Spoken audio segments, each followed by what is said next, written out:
ये जो लोग राधे राधे बोलते हैं ना, वृंदावन जाओ राधे राधे, बरसाना जाओ राधे राधे, गोकुल जाओ राधे राधे, नंदगांव जाओ राधे राधे, हर जगह जिसको भी आवाज़ दो राधे राधे राधे, बस यही आवाज़ कानों में पड़ती रहती है। कभी सोचा है कि क्यों बोलते हैं राधे राधे, क्यों लोग बार बार कहते हैं राधे राधे? श्री कृष्ण के भी भक्त होंगे तो बोलेंगे राधे राधे। कभी जानने की कोशिश की है तो ये प्रसंग सुनिए और जानिए क्यों कहते हैं राधे राधे। हरे कृष्ण दोस्तों, मैं हूँ मीनल और स्वागत करती हूँ आपका मेरे इस चैनल में जिसका नाम है डिवाइन इम्यूनिटी। तो आइए जानते हैं क्यों कहते हैं राधे राधे। एक बार 3 साधु थे। 2 जवान थे, एक वृद्ध हो गए थे। यमुना किनारे बैठे थे। ठाकुर जी के अनन्य भक्त थे। पूरी जिंदगी सिर्फ कृष्ण कृष्ण कृष्ण कहते हुए निकल गई थी। बाकी 2 साधु जवान थे, उनके शिष्य थे, लेकिन तीनों ही कृष्ण के अनन्य भक्त थे। एक दिन मन में विचार आया कि सब राधे राधे कहते हैं, हम कभी राधा रानी के महल नहीं गए हैं, बरसाना नहीं गए, बरसाना चलते हैं। जो भिक्षा में मिलता था उससे ही जीवन यापन करते थे। सच्चे भक्त थे, किसी ने दे दिया तो खा लिए, किसी ने नहीं दिया तो कोई बात नहीं। अब बरसाना जाने की बात थी तो वृद्ध साधु ने कहा कि हमने सुना है कि जो राधा रानी का महल है ना, वो ऊंचाई पर है, बहुत सीढ़ियाँ चढ़नी पड़ती है, और अब मेरे अंदर इतनी हिम्मत नहीं है कि सीढ़ियाँ चढ़कर ऊपर जाऊं। मैं तो यहीं से राधा रानी की मानसिक पूजा कर लूँगा, लेकिन तुम लोग जाकर ज़रूर आओ, तुम दोनों राधा रानी से मिलकर आओ। दोनों ने निर्णय लिया कि बरसाना जा रहे हैं, भिक्षा नहीं मांगेंगे। भिक्षा इसलिए नहीं मांगेंगे क्योंकि वो तो राधा रानी का घर है ना, वहाँ तो राधा रानी का महल है और हम तो ठाकुर जी के भक्त हैं। तो दोनों साधु बरसाना के लिए निकल पड़े। चलते चलते बहुत देर हो गई थी, भूख भी लगी। अब कोई कुछ देता तो खा लेते, नहीं तो नहीं खा पाते। तो पहले साधु ने दूसरे साधु से कहा, भूख लगी है, क्या करें, किसी से मांगे? तो दूसरे साधु ने कहा, अरे नहीं, हम ठाकुर जी के यहाँ से आए हैं, राधा रानी के मेहमान हैं, राधा रानी खुद इंतज़ाम करेंगी, हम क्यों मांगे किसी से, हम तो मेहमान हैं ना। तो चलो राधा रानी से मिलते हैं, देखते हैं क्या होता है। तो राधा रानी के महल के पास पहुँचे, सीढ़ियाँ चढ़ी, थक गए थे। ऊपर पहुँचे, ऊपर पहुँचते ही राधा रानी के दर्शन किए। भूख ज़ोरों की लगी थी, लेकिन कहीं कुछ मिला ही नहीं, किसी ने कुछ दिया ही नहीं। राधा रानी के दर्शन से तृप्त हो गए थे, मन प्रसन्न हो गया था, आनंद आ गया था। पहली बार जो देखा था राधा रानी को, राधा रानी की अटारी पर जाके हर किसी को सुकून मिलता है। वहाँ ऐसा हवा का झोंका चलता है कि आदमी कितना भी परेशान हो, कितना भी दुखी हो, प्रसन्न हो जाता है, सारी थकान दूर हो जाती है। तो दोनों साधु अटारी पर आ गए, वहीं पर विश्राम करने लगे।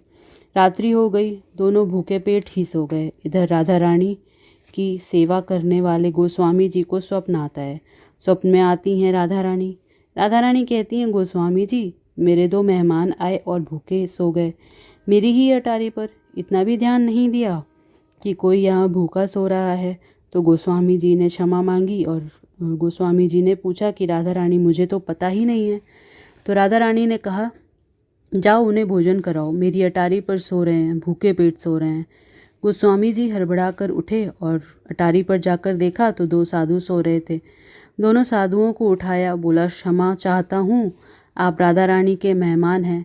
तो साधुओं ने कहा, नहीं, ऐसा तो कुछ नहीं, हम तो दर्शन करने के लिए आए थे, थक गए तो कल सुबह वापस जाएंगे। तो गोस्वामी जी ने बोला कि आपने कुछ खाया नहीं है, भोजन की व्यवस्था करता हूँ, आप आराम से बैठिए, मैं भोजन लेके आता हूँ। और गोस्वामी जी भंडारे में गए, प्रसाद लेके आए, जो भोग का प्रसाद था, लेकर के दोनों साधुओं को दिया। साधुओं ने भोजन किया, आत्मा तृप्त हो गई, मन प्रसन्न हो गया। गोस्वामी जी को राधे राधे किया, राधे राधे करके गोस्वामी जी चले गए। गोस्वामी जी डरे, घबराए और हड़बड़ाए हुए थे, क्योंकि ये शिकायत भी तो राधा रानी ने की थी।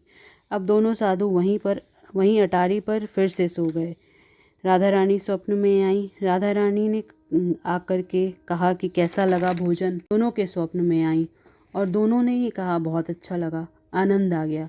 राधा रानी ने कहा, मेहमान हो ना मेरे, ठाकुर के यहाँ से आए हो, कृष्ण के यहाँ से आए हो, भोजन में आनंद आया या कुछ और व्यवस्था करनी है? तो दोनों साधुओं ने कहा, नहीं महारानी, आपके दर्शन हो गए, आपको देख लिया। ये सब स्वप्न में चल रहा था।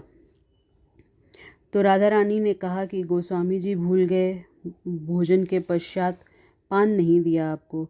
मेरे भोग में जो पान चढ़ता है उस पान का बीड़ा नहीं दिया आपको। ये पान भी ले लो, पान भी ग्रहण करो, आप मेरे मेहमान हो। दोनों ने स्वप्न में पान लिया, राधा रानी को प्रणाम किया और राधा रानी स्वप्न में ही अंतर्ध्यान हो गई। ये सुबह 4 बजे की बात है। दोनों की एक ही साथ नींद खुली। दोनों ने एक दूसरे को देखा। दोनों के मुंह से निकला, राधा रानी आई थी स्वप्न में, पान दिया। और दोनों ने देखा, दोनों जहाँ पर सो रहे थे पान वहीं पर रखे थे, वो पान जो राधा रानी ने स्वप्न में दिया था। पान ग्रहण किया, जोर से राधे राधे चिल्लाए। उसके बाद वो फिर कभी लौट कर वहाँ से नहीं आए, बस राधा के होके रह गए। ऐसी महिमा है मेरी राधा रानी की, ऐसी मेहमान नवाजी कि उन्होंने तो बस मजाक में कहा था कि हम राधा रानी के मेहमान हैं, कृष्ण के यहाँ से जा रहे हैं। लेकिन राधा रानी तो राधा रानी है ना, सबको उतना ही प्रेम करती हैं। उन्हें सब सुनाई देता है, सब दिखाई देता है। हमारे मन में जो भी भावना आती है हमारे ईश्वर के पास पहुंचती है, चाहे वो अच्छी हो या बुरी। इसलिए अपने मन को हमेशा सात्विक रखें, सरल रखें, सहज रखें, सच्चा रखें, प्रेम से परिपूर्ण रखें। जिनके हृदय में राधा रानी और ठाकुर जी निवास करते हैं वो कभी गलत सोचते ही नहीं और कभी गलत कृत्य करते ही नहीं। हमेशा अच्छा साहित्य पढ़ें, अच्छी भावना रखें। आप यकीन मानना, जब भी आप सरल भाव से, सहज भाव से, बिना शंका किए कुछ भी ईश्वर से मांगेंगे, कुछ भी उनसे कहेंगे, वो अवश्य सुनेंगे, अवश्य देंगे। कोई भी समस्या आपके लिए बड़ी हो सकती है लेकिन ईश्वर के लिए नहीं। कोई भी समस्या बड़ी नहीं उनके लिए, वो पल भर का काम है। लेकिन आपका विश्वास होना चाहिए, शंका नहीं होनी चाहिए।